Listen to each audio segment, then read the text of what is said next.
Bonjour, alors aujourd'hui présentation d'un vieux kit Harry de Macross, un vieux kit mais réédité dans les années 90 si je ne me trompe pas. Il me semble qu'en fait c'est une réédition vraiment les soubresauts, les derniers moments d'Harry qui avait sorti non seulement des rééditions de leurs maquettes mais avec des plus produits, des figurines. Ils avaient ressorti aussi des jouets qui étaient absolument ignobles. J'en ai pourtant quelques exemplaires parce qu'on déjà on les trouvait pas chers, mais c'était repris très clairement de leurs maquettes mais en plastique mou ou presque. Je vous montrerai ça un jour. Et là il s'agit en fait de la Valkyrie Fighter VF1D au 1 centième. Je crois que je l'ai pris logiquement en boutique française, parce qu'il y a encore le prix 45 francs. C'était peut-être à Madoka ou ailleurs, je ne sais plus. Sincèrement, je ne sais plus. Mais quoi qu'il en soit, donc je l'ai pris parce que d'une part, je l'avais pas. Et puis d'autre part, en fait, les Valkyrie Fighter ou 1 centième de Harry sont des maquettes qui ont quelques défauts, mais que j'aime bien. Parce que j'ai fait dans ce modèle là le VF1A et j'en ai un bon souvenir et j'ai bien l'intention de faire les autres fighters que j'ai d'Harry, autant les Gearwalk et les Battloid. Ça sera éventuellement pour la forme et pour l'exposition, mais je les trouve moches. Autant le Fighter VF1D, VF1A ou autre, les Fighter Valkyrie en fait, je les trouve vraiment sympas. Et donc voilà. Donc là, ce que vous voyez en plus, c'est une boîte qui est présentée en hauteur, mais avec, j'imagine, une illustration d'époque. Bon, les kits à l'origine étaient de 1982. Je n'ai vu aucune date sur la boîte ni sur les notices, mais bon, moi il me semble quand même que ça date de 97 pour celui-là. Sinon, il présente qu'il vendait donc le VF1S, le VF1J, donc le VF1D en Gearwalk, le VF1A en Gearwalk, et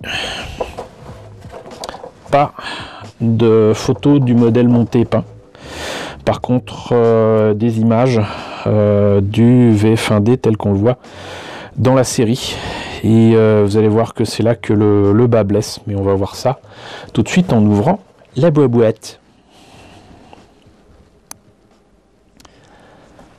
Alors pour ceux qui ne le savent pas, le VF1D est donc une Valkyrie, on va dire d'entraînement, biplace, que l'on voit au tout début de la série Macross. C'est une Valkyrie dans laquelle Roy Fokker place Hikaru Ichijo, et qui lui permettra d'ailleurs, en pilotant cette Valkyrie, de sauver Lin Minmay, encore une fois au tout début de la série. Mais ça veut dire que c'est un engin biplace qui a donc un cockpit beaucoup plus long, qui a des détails aussi un petit peu différents, qui sont normalement creux. Vous verrez pourquoi je vous dis ça tout à l'heure. Là, vous voyez donc ces petits détails là, qui a aussi donc un buste qui n'a pas de creux au niveau de la tête ici, mais c'est plat, voilà. Et normalement les dérives sont un petit peu plus grandes, voilà, normalement. Mais bon, donc là on voit que les pièces ici présentes, il n'y en a pas beaucoup. J'ai l'impression que le cockpit est effectivement un peu plus long. Et d'ailleurs c'est confirmé par le fait qu'il y ait une tête donc pour le VF1D juste au-dessus.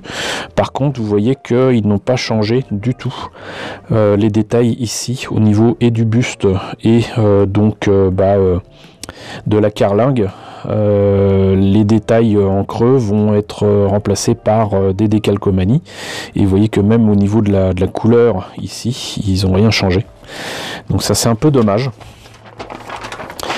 Et d'ailleurs c'est confirmé ici, vous voyez. Donc la verrière et le cockpit sont allongés, mais ils n'ont pas modifié cette partie-là, parce que sinon ça aurait obligé de changer carrément toute cette grappe-là, ou d'ajouter une pièce supplémentaire, ce qui était visiblement pas quelque chose de nécessaire pour Harry. Ce que j'aime bien aussi dans ces modèles, c'est qu'ils ont quand même rajouté l'armement, même si les ailes sont à géométrie variable. Mais surtout, vous voyez, c'est ce que je trouve vraiment super, c'est le socle. Voilà, il est très beau, il représente le logo de Macross, et puis même la façon dont ça tient là, je trouve ça assez sympa. Voilà, donc sinon, pour le montage, rien de compliqué. On met là donc le cockpit, le gunpod, les tuyères, donc les jambes, les trains d'atterrissage, les ailes à géométrie variable. Oui, c'est très simple.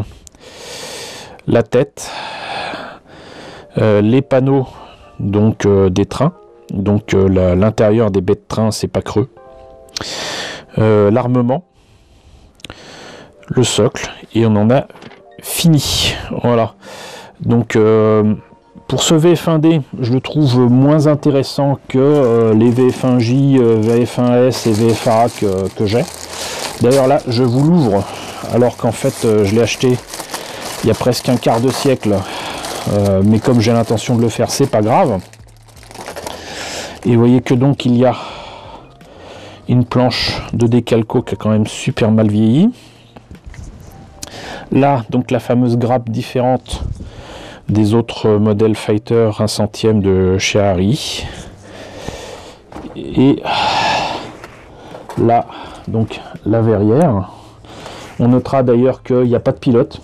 C'est dommage parce que du coup, faut piocher ailleurs, notamment dans les usines, les personnages qu'il y a dans les usines, les hangars de Macross qui sont par contre chez leurs concurrents, donc Imai.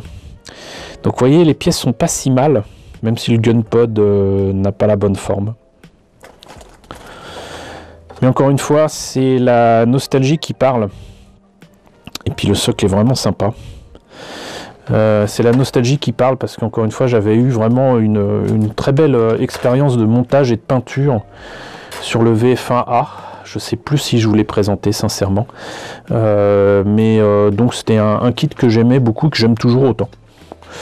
Donc voilà, c'était pour ça que je l'avais acheté. Donc logiquement, la deuxième moitié des années 90.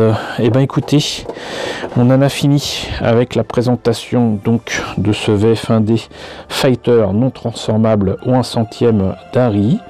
J'espère que la présentation de ce vieux kit vous a intéressé. N'hésitez pas à me dire ce qu'il en est dans la section commentaires. N'hésitez pas à liker, c'est très important.